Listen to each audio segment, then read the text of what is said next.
আসসালামু আলাইকুম, শুভেচ্ছা সবাইকে রক্স ফ্যাক্টরের পক্ষ থেকে এবং আপনাদের সাথে আছি আমি রোকন। আজ আমি আপনাদের মাঝে হাজির হয়েছি অ্যাডোবি ফটোশপ CC8 সিরিজ টিউটোরিয়ালের পার্ট 3 নিয়ে। চলুন তাহলে দেখা যাক পার্ট 3 তে কি থাকছে। পার্ট 3 তে বিস্তারিত আলোচনা করব lasso tool, polygonal lasso tool, magnetic lasso tool, quick selection tool, magic wand tool, undo and redo and কিভাবে একটা ডকুমেন্ট সেভ করবেন। এই 7টা প্রসেস নিয়ে আমি পার্ট 3 তে আলোচনা করব। তো চলুন তাহলে শুরু করা যাক। কাজের সুবিধার্থে বেশ কিছু ইমেজ আমি আগে থেকেই ফটোশপে নিয়ে আসছি।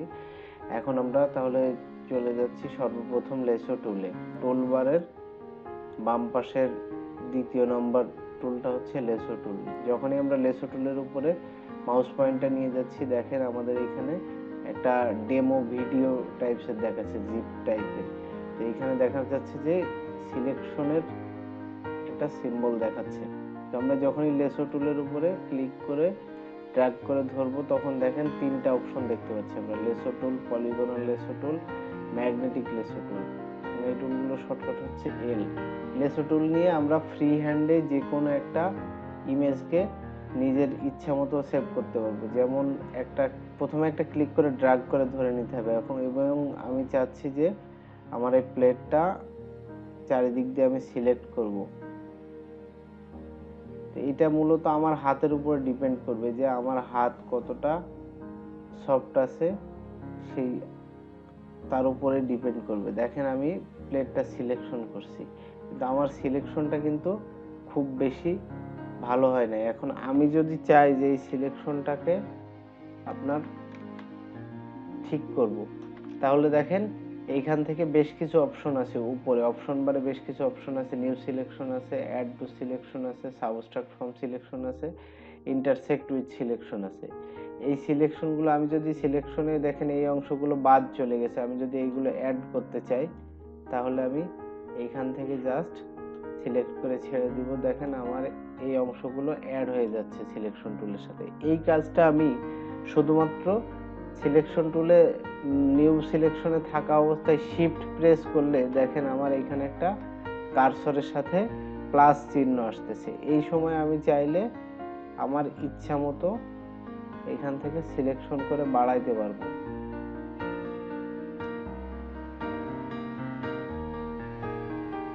যতবার আমি শিফট প্রেস করে এখান থেকে করব ততবার বাড়াইতে পারবো ইচ্ছা মতো। এখন যদি আমি মনে করি যে না, আমার কোনো একটা সাইডে বেশি হয়ে গেছে, যেমন এই সাইডটাতে সিলেকশন বেশি হয়ে গেছে, আমি চাচ্ছি এই সিলেকশনটুকু কমাবো, তাহলে আমাকে মাইনাস করতে হবে। অর্থাৎ 3 নাম্বারটা সাবস্ট্রাক্ট ফ্রম সিলেকশন, এইটাকে যদি কিবোর্ড থেকে নিতে চাই তাহলে অল্টার চাপ দিলে দেখেন আমার মাউস পয়েন্টারে একটা মাইনাস চিহ্ন দেখাচ্ছে। তো আমি এখন যদি সিলেকশন করি, যেটুকুই সিলেকশন করব সেটুকুই মাইনাস হবে অল্টার প্রেস করা অবস্থায়। আমি নতুন আরেকটা সিলেকশন করব, ওই সিলেকশনের মধ্যে কমন অংশটুকু থাকবে, তাহলে আমাকে শিফট অল্টার ধরে দেখেন শিফট অল্টার ধরে নতুন একটা পয়েন্টার আসছে। এখন আমি যদি আবার নতুন করে সিলেকশন করি তাহলে আমার এই টোটাল সিলেকশনের মধ্যে কমন সিলেকশনটুকু থাকবে, এরিয়াটা বাদ হয়ে যাবে। তো ফেদার অপশনটা কিভাবে অ্যাপ্লাই করতে হয় সেটা আমি আমার আগের ভিডিওতে দেখিয়েছি। আপনারা যারা আগের ভিডিওগুলো মিস করেছেন তারা আমার ইউটিউব চ্যানেলে যাবেন, ইউটিউব চ্যানেলে যাওয়ার পর প্লে লিস্টে যেয়ে আমার আগের ভিডিওগুলো দেখে নেবেন। তো আমার চ্যানেলটাতে সাবস্ক্রাইব করতে ভুলবেন না। এখন আমি আবার চলে যাচ্ছি আমাদের কাজে। সিলেকশন এরিয়াটা আমি যদি চাই যে আমি নতুন একটা লেয়ারে নিব, তাহলে রাইট বাটন ক্লিক করে যদি লেয়ার ভায়া কপি দেই তাহলে দেখেন আমার এখানে একটা মেসেজ দিচ্ছে যে could not make a new layer from the selection because the layer is locked. অর্থাৎ আমি যে ইমেজের যে লেয়ারটাতে কাজ করতেছি এই লেয়ারটা লক হয়ে আছে, জাস্ট আমি এক ক্লিক করে এই লেয়ারের লকটা ছাড়িয়ে নিতে পারি। এখন আমি যদি সিলেকশনের উপর রাইট বাটন ক্লিক করে লেয়ার ভায়া কপি, আমি একটা নতুন লেয়ারে কপি করলাম যেটুকু সিলেকশন হয়। অথবা আমি যদি মনে করি যে যে কোনো একটা সিলেকশন করছে, এই সিলেকশনটা এখানে লেয়ার ভায়া কাট করব নতুন একটা লেয়ারে, তাহলে কিন্তু দেখেন আমার নিচের লেয়ারটাতে কিন্তু ওই অংশটুকু নাই, অর্থাৎ কাট হয়ে চলে গেছে। এখন আমি যদি মনে করি যে আমি যে অংশটুকু সিলেকশন করতেছি এই অংশর বাইরের অংশটুকু আমি ডিলিট করে দিব, তাহলে আমি যদি এখন এটা সিলেকশন করার পর যদি ডিলিট প্রেস করি, দেখেন আমার মাঝখানের অংশটা ডিলিট হয়ে যাচ্ছে। অর্থাৎ আমি যদি চাই যে এই মাঝখানের অংশটা থাকবে, বাইরের অংশটা ডিলিট হয়ে যাবে, তাহলে আমাকে এই সিলেকশনটাকে ইনভার্স করে নিতে হবে। দেখেন এখন এইটুকু এরিয়া জুড়ে সিলেকশন দেখাচ্ছে। যখনই আমি এটাকে ইনভার্স করব, রাইট বাটন ক্লিক করে সিলেক্ট ইনভার্স, তখন দেখেন আমার বাইরের অংশগুলো সিলেকশন হয়ে গেছে। এখন যদি আমি কিবোর্ড থেকে ডিলিট প্রেস করি, তাহলে দেখেন আমার বাইরের অংশটা ডিলিট হয়ে ট্রান্সপারেন্ট হয়ে গেছে। আবার ব্যাকে যাচ্ছি। এই সিলেকশনটাকে যদি আমি মনে করি যে আবার একটা এরিয়া সিলেকশন করলাম, এই সিলেকশনটাকে যদি আমি মনে করি রাইট বাটন ক্লিক করে করব না, এটা শর্টকাট দিয়ে করব, তাহলে শর্টকাট দিয়ে সিলেক্ট করার সিস্টেম হচ্ছে কন্ট্রোল শিফট আই। দেখেন আবার কিন্তু সিলেকশন হয়ে গেছে। আবার আমি ব্যাকে যাচ্ছি। আমি যদি মনে করি যে এই সিলেকশনটাকে এখান থেকে সিলেক্ট থেকে যাব, সিলেক্ট থেকে যে ইনভার্স করব, তাহলেও আমি কিন্তু সিলেকশনটা ইনভার্স করতে পারছি। লেসো টুলের এই পর্যন্তই। আসলে এই টুলগুলো খুব বেশি ব্যবহার হবে না। সামনের দিকে যখন আমি আরো অ্যাডভান্স কিছু দেখাবো, তখন আপনারা এই বিষয়গুলো, এই টুলগুলো নিয়ে কখনো হাতই দিবেন না হয়তোবা। তারপরেও দেখে রাখার জন্য দেখাচ্ছি। পরবর্তী টুলে যাচ্ছি আমি, পলিগনাল লেসো টুল। পলিগনাল কথাটা শুনলে আমরা বুঝতে পারি যে এটা আগের মতো ইলিপস টাইপসের কিছু হবে না। অর্থাৎ আমার সিম্বলেই দেখাচ্ছে যে দেখেন এক ধরনের কর্নার টাইপসের কিছু দেখাচ্ছে। এখন আমি চাচ্ছি যে ফ্রুটসটা সিলেক্ট করব, তাহলে আমি এইখান থেকে একটা ক্লিক করলাম। প্রথমে একটা ক্লিক করতে হবে, আবার যতক্ষণ আমি ক্লিক না করব ততক্ষণ আমি পলিগনাল টুল দিয়ে সিলেকশন করতে পারবো না। অর্থাৎ আবার আমি এখানে ক্লিক করলাম, আবার এই দিক থেকে ক্লিক করলাম। এইভাবে যদি আমি আমার নিজের মতো করে ক্লিক করি, ক্লিক করার পরে সাপোজ আমি চাচ্ছি যে এইখান থেকে এইটুক নিয়ে সিলেকশন করব, তাহলে দেখেন আমার এই সিলেকশনটা কিন্তু আমি কর্নার ভাবে সিলেকশন করতে পারছি। ঠিক সেম ওয়েতে আগের মতোই এটা যদি আমি নতুন লেয়ারে নিতে চাই, তাহলে রাইট বাটন ক্লিক করে লেয়ার ভায়া কপি, অথবা এটার একটা শর্টকাট আছে, নতুন লেয়ার কপি করার শর্টকাট হচ্ছে কন্ট্রোল প্লাস জে কিবোর্ডে। এখন আমি যদি মনে করি যে এই যেটুকু সিলেকশন হয়েছে এইখান থেকে কিছু অ্যাড করব, তাহলে আবার আমি শিফট নিয়ে এইখান থেকে দেখেন খুব সহজেই অ্যাড করে ফেলতে পারছি। আমি এখন চাচ্ছি যে এই এরিয়াটুকু, বাইরে যে এরিয়াটুকু বাদ চলে গেছে, এই এরিয়াটুকু আমি আবার অ্যাড করব, তাহলে আবার শিফট নিয়ে এইখান থেকে ক্লিক করে দিচ্ছি। এখন আমি চাচ্ছি যে এক্সট্রা কিছু এরিয়া নেওয়া হয়েছে ফ্রুটস গুলো বাদেও, তো এক্সট্রা এরিয়াগুলো আমি ডিলিট করতে চাচ্ছি। পলিগনাল লেসো টুলে থাকা অবস্থায় অল্টার চাপ দিয়ে আবার যদি আমি এইখান থেকে নতুন করে সিলেকশন করি, দেখেন এই এরিয়াটুকু বাদ চলে যাবে, বিকজ আমার এখন সাবস্ট্রাক্ট ফ্রম সিলেকশনে সে দেওয়া আছে। অর্থাৎ অল্টার প্রেস করে আমি এখান থেকে সিলেকশন করতেছি। এখন যদি আমি চাই যে আমার এই সিলেকশনটা আছে, আমি আরেকটা সিলেকশন করব, দুইটা সিলেকশনের মধ্যে কমন পার্টটুকু রাখবো, তাহলে আবার আমি শিফট অল্টার ধরে ক্লিক করব। অর্থাৎ আগের মতোই লেসো টুলে আমি আপনাদেরকে যেভাবে দেখিয়েছি ঠিক সেম ভাবেই এই টুলটা নিয়েও কাজ করতে হবে। তো আমরা চলে যাব এখন আমাদের পরবর্তী টুলে, ম্যাগনেটিক লেসো টুল। ম্যাগনেটিক কথাটা শুনলে আমরা বুঝতে পারি যে এখানে ম্যাগনেটের কোনো একটা কাজ চলতেছে। এখন আমরা ম্যাগনেটিক লেসো টুলটা নেওয়ার পরে যদি মনে করি যে কোনো একটা কিছুকে সিলেকশন করব, তাহলে জাস্ট একটা ক্লিক করে এইখান থেকে আমি জাস্ট টান দিব কালারটার পাশ দিয়ে, যে কালারটা নিয়ে আমি সিলেকশন করব সেই কালারটার পাশ দিয়ে খুব জোরে যদি আমি টান দিয়ে নিয়ে চলে আসি, তাহলে দেখেন আমার কিন্তু কোনো ধরনের টেনশন করা লাগতেছে না। একবারে খুব সহজে সিম্পল ভাবে আমি চাইলেই সিলেকশনটা কিন্তু করে ফেলতে পারছি, এত বেশি সময় লাগতেছে না। অর্থাৎ আগের থেকে কিন্তু আমরা চাইলেই আগে টুলগুলো ইউজ না করে এখান থেকে ম্যাগনেটিক লেসো টুল দিয়ে খুব সহজেই কিন্তু সিলেকশন করে নিতে পারবো। আমি আবার আগের মতো করে লেয়ার লকটা ছাড়িয়ে নিচ্ছি, আমি রাইট বাটন ক্লিক করে সিলেক্ট ইনভার্স করে নিচ্ছি। নেওয়ার পরে যদি এইগুলো বাকিগুলো সব ডিলিট করে দিই, ডিলিট করে দেওয়ার পরে আচ্ছা দেখেন উপরে আমরা বেশ কিছু অপশন দেখতে পাচ্ছি। অপশনগুলো হচ্ছে এখানে একটা উইডথ দেওয়া আছে, কন্ট্রাস্ট দেওয়া আছে এবং ফ্রিকোয়েন্সি দেওয়া আছে। আমরা যদি মনে করি, দেখেন আমি এই অবস্থায় যখন সিলেকশন করতেছি, তখন আমি যদি সিলেকশন করা অবস্থায় একটু দূর দিয়ে চলে আসছে, কিন্তু নিয়ে নিচ্ছে, দূর দিয়ে নিচ্ছে। কিন্তু যখনই আমি এই কন্ট্রাস্টটা, এই উইডথটা বাড়িয়ে রাখবো, এখানে 10 পিক্সেলের জায়গায় 80 পিক্সেল দিয়ে দেবো এবং কন্ট্রাস্টটা সাপোজ 80 পিক্সেল দিয়ে দেবো। দিয়ে দেওয়ার পরে দেখেন আমি যদি এরকম করে কোনো একটা কিছু সিলেকশন করতেছি, সিলেকশন করতে করতে যদি মনে করি যে আমি একটু, দেখেন আমি অনেক দূর দিয়ে কিন্তু কার্সরটা নিয়ে আসতেছি, কিন্তু তারপরেও সিলেকশন হয়ে যাচ্ছে। অর্থাৎ দ্রুত সিলেকশন করার জন্য এই কন্ট্রাস্টটা প্লাস উইডথটা একটু বাড়িয়ে নিতে হবে। এখন সিলেকশন হয়ে গেছে। আমি যদি আবার সবকিছু আগের মতো, আমি যদি এখান থেকে কোনো কিছু ডিসিলেক্ট করতে চাই, তাহলে কোনো কিছু সিলেকশন বাড়াইতে চাই, তাহলে শিফট চাপ দিয়ে ধরে আবার সিলেকশন করতে হবে। এখন আমি যদি মনে করি যে কোনো অংশ কমাবো, তাহলে শিফট এই অল্টার চাপ দিয়ে ধরে আবার আগের মতো কমিয়ে দিতে হবে।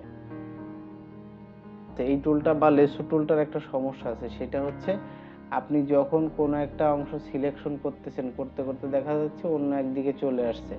এখন আপনি চাচ্ছেন এটাকে আনডু করবেন, কিন্তু আনডু করলে যতই আনডু করার চেষ্টা করেন আপনি আনডু হবে না। এখন আপনার করণীয় কি, তাহলে সেক্ষেত্রে ব্যাক স্পেস প্রেস করতে হবে আর কার্সরটা যে দিক দিয়ে আসছে ওই দিক দিয়ে নিয়ে যাইতে হবে। এটা হচ্ছে লেসো টুলের ক্ষেত্রেও সেম অবস্থা। কারণ যতক্ষণ আপনি সিলেকশনটা শেষ করে এখান থেকে কার্সরটা এই না মিলিয়ে দিবেন পাতটা, ততক্ষণ আপনার এটা ঝামেলা করবে। দেখা যাচ্ছে আপনি অনেক সময় আপনারা সিলেকশন শুরু করছেন, এইখান থেকে শুরু করার পরে কোনো একটা কারণে এইদিকে চলে আসছেন, আপনি যতই ঘোরাবেন ততই কিন্তু নতুন প্যাচ বাড়বে। এই জন্য আপনাকে কি করতে হবে, ব্যাক স্পেস প্রেস করতে হবে, যে দিক দিয়ে নিয়ে আসছেন আপনি সেই দিক দিয়ে কার্সরটা নিয়ে যাইতে হবে, তাহলে এই প্রবলেমের সমাধান হয়ে যাবে। আমাদের 3টা টুলই শেষ, লেসো টুল, পলিগনাল লেসো টুল এবং ম্যাগনেটিক লেসো টুল, এই 3টা টুলই শেষ। এরপরে আমরা যাব কুইক সিলেকশন টুল। যখনই আমরা নিয়ে আসছি তখন দেখেন খুব ছোট একটা বৃত্ত দেখতে পাচ্ছেন আপনারা, অর্থাৎ আমার ব্রাশের সাইজটা ছোট আছে। আমি যদি আমার ব্রাশের সাইজটা এখান থেকে বড় করে নিই, তাহলে দেখেন এবার আপনি দেখতে পাচ্ছেন যে আমার ব্রাশটা বড় আছে।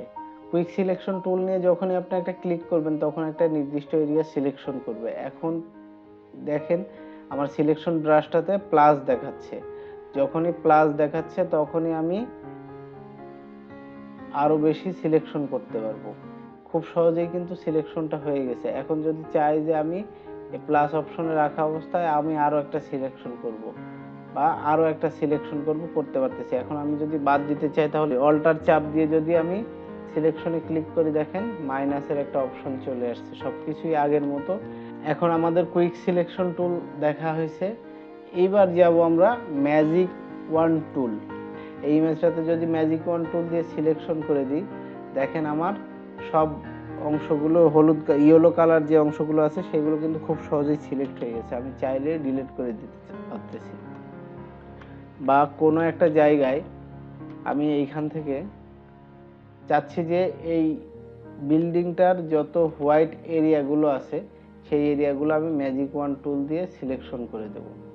এখন দেখেন আমার একটা একটা করে সিলেক্ট হচ্ছে, কারণ আমার এখানে কন্টিজিয়াসটাতে টিক মারা আছে। এখন এখানে আরেকটা জিনিস আছে, টলারেন্স।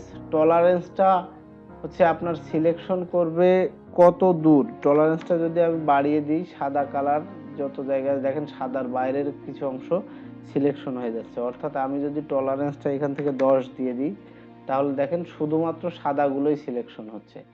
কিন্তু টলারেন্স যখনই বাড়িয়ে দিচ্ছি তখনই আপনার সিলেকশনের মানটাও বেড়ে যাচ্ছে। তো এগুলো আপনাদেরকে নিজের মতো করে বুঝে নিয়ে অ্যাডজাস্টমেন্ট করে কাজ করতে হবে, যে কোথায় টলারেন্স বাড়াইতে হবে এবং কোথায় টলারেন্স কমাইতে হবে। এবার আমরা দেখব হচ্ছে ফটোশপের আনডু অ্যান্ড রিডু।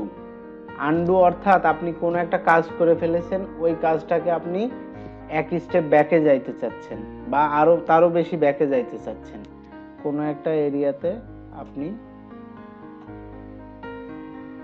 5টা শেপ তৈরি করছেন, আপনার এই 5টা শেপ দরকার নাই, আপনার দরকার হচ্ছে 3টা শেপ। আপনি তাহলে এখান থেকে এই বাকি দুইটা শেপ কিভাবে মুছবেন? বাকি দুইটা শেপ মুছতে গেলে আপনাকে আনডু করতে হবে, অর্থাৎ কন্ট্রোল জেড প্রেস করলে প্রথমবার আনডু হবে, কিন্তু আবার যদি আপনি কন্ট্রোল জেড প্রেস করেন তাহলে আপনার আগের অপশনটাতেই ফিরে আসবেন। এই জন্য প্রথমবার আপনি আনডু করতে চাইলে কন্ট্রোল জেড, কিন্তু প্রথমবারের একের অধিক যখন আনডু করতে চাইবেন তখন কন্ট্রোল অল্টার জেড। এখন আপনার দরকার 3টা অবজেক্ট, আপনি 5টা ছিল মুছতে গিয়ে এক টানে সবগুলো মুছে ফেলছেন, মাত্র একটা অবজেক্ট আছে, সেক্ষেত্রে আপনার আবার 2টা অবজেক্ট ফেরত আনতে হবে, তাহলে আপনাকে কন্ট্রোল শিফট জেড প্রেস করতে হবে রিডিউ করার জন্য। এখন আনডু রিডিউর বিষয়টা আমার মনে হচ্ছে ক্লিয়ার। আপনারা আমার প্রিভিয়াস ভিডিওতে দেখছেন যে কিভাবে একটা ফটোশপের ডকুমেন্ট নিতে হয়। আজকে আমি আপনাদেরকে দেখাবো যে একটা ডকুমেন্ট প্রপার ওয়েতে কিভাবে সেভ করতে হয়। আপনি যদি একটা ডকুমেন্ট সেভ করতে চান তাহলে আপনাকে ফাইল থেকে সেভ অপশনে গেলে আপনি এই ইন্টারফেসটা দেখতে পাবেন, অথবা আপনি যদি এখান থেকে কন্ট্রোল এস দেন তাহলে আপনি সেম ইন্টারফেসটা দেখতে পাবেন। আপনি চাচ্ছেন যে ডেস্কটপেই সেভ করব, সাপোজ আমি ডেস্কটপে সেভ করতে গিয়ে আমি এখান থেকে একটা নাম দিচ্ছি,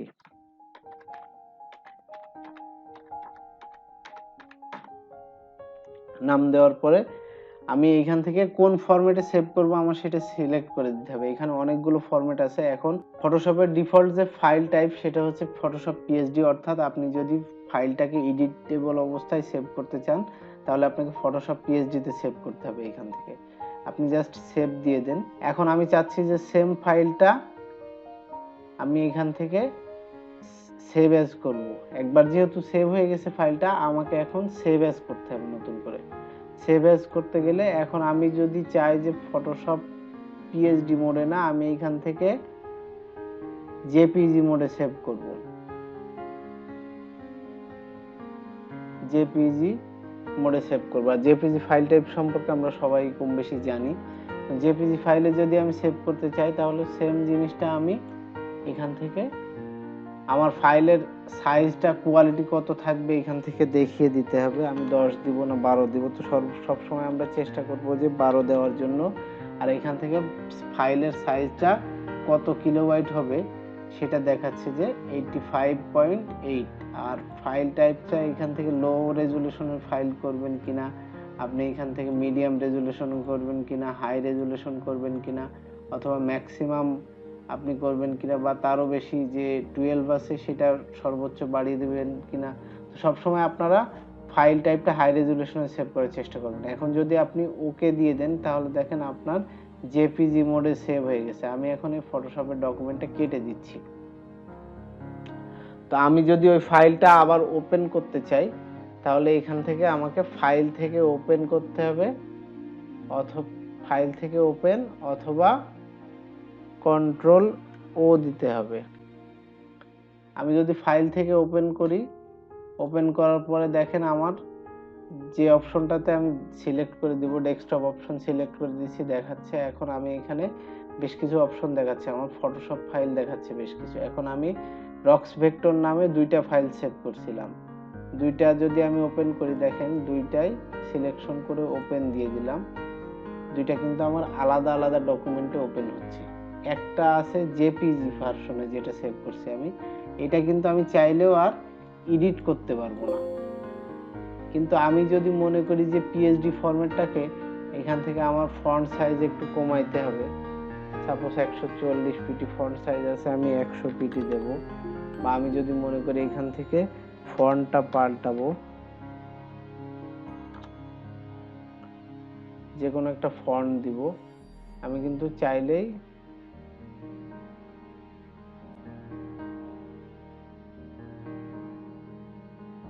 দিতে পারতেছি। বা আমি যদি মনে করি যে আমার ফাইলের কালারটা পাল্টাবো আমার লেখার, আমি এখান থেকে আমার লেখার কালারটা চেঞ্জ করে দিতে পারতেছি। তো এইটা হচ্ছে পিএসডি ফাইলের মজা। পিএসডি ফাইলে আপনি যখন সেভ করবেন তখন আপনার ফাইলটা টোটালি এডিটেবল অবস্থায় থাকবে। এখন সেভ করার আরো কিছু অপশন আছে। সেভ করার আরো কিছু অপশন হচ্ছে ফাইল থেকে এক্সপোর্টে যাওয়ার পরে সেভ ফর ওয়েব, অর্থাৎ এর শর্টকাট হচ্ছে অল্টার শিফট কন্ট্রোল এস।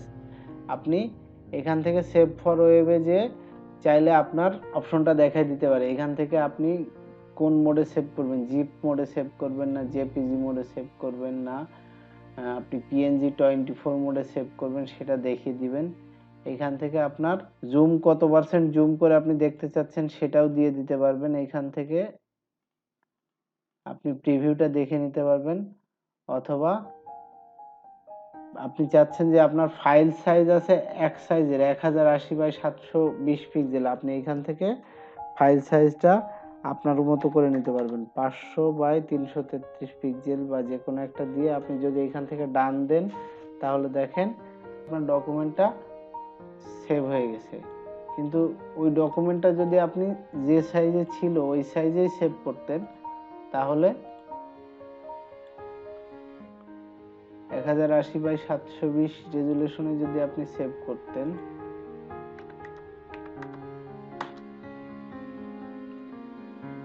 দেখেন 1080 মোডে সেভ করলে একটা সাইজ আসতেছে ইমেজটার, আর যখনই আপনি এখান থেকে ছোট সাইজটা ওপেন করতেছেন তখন আপনার এরকম সাইজ দেখাচ্ছে। তো আমাদের অনেক সময় ওয়েবসাইটের জন্য প্রয়োজন হয় যে মূল ফাইলটা সেম ঠিক রেখে আপনাকে নতুন যে জেপিজি ফাইলটা বা পিএনজি ফাইলটা সেভ করবেন সেই ফাইলটা রেজুলেশন কমিয়ে দিতে হয়। তো আশা করি আজকে যে বিষয়গুলো দেখিয়েছি এই বিষয়গুলো নিয়ে আর কারো কোনো কনফিউশন থাকবে না। ধন্যবাদ সবাইকে এতক্ষণ সাথে থাকার জন্য। আজকের টিউটোরিয়ালটা এই পর্যন্তই, এবং নেক্সট ভিডিওতে আমরা লেয়ার ম্যানেজমেন্ট নিয়ে বিস্তারিত আলোচনা করার চেষ্টা করব। আপনারা যারা ভিডিওটি দেখছেন তারা আপনাদের মতামত জানাতে ভুলবেন না, লাইক কমেন্ট এবং শেয়ার করে পাশে থাকবেন, এবং যারা আমার চ্যানেলে নতুন আছেন তারা চ্যানেলটিতে সাবস্ক্রাইব করে বেল আইকনটা প্রেস করে রাখবেন। আজকে এ পর্যন্তই, ধন্যবাদ সবাইকে।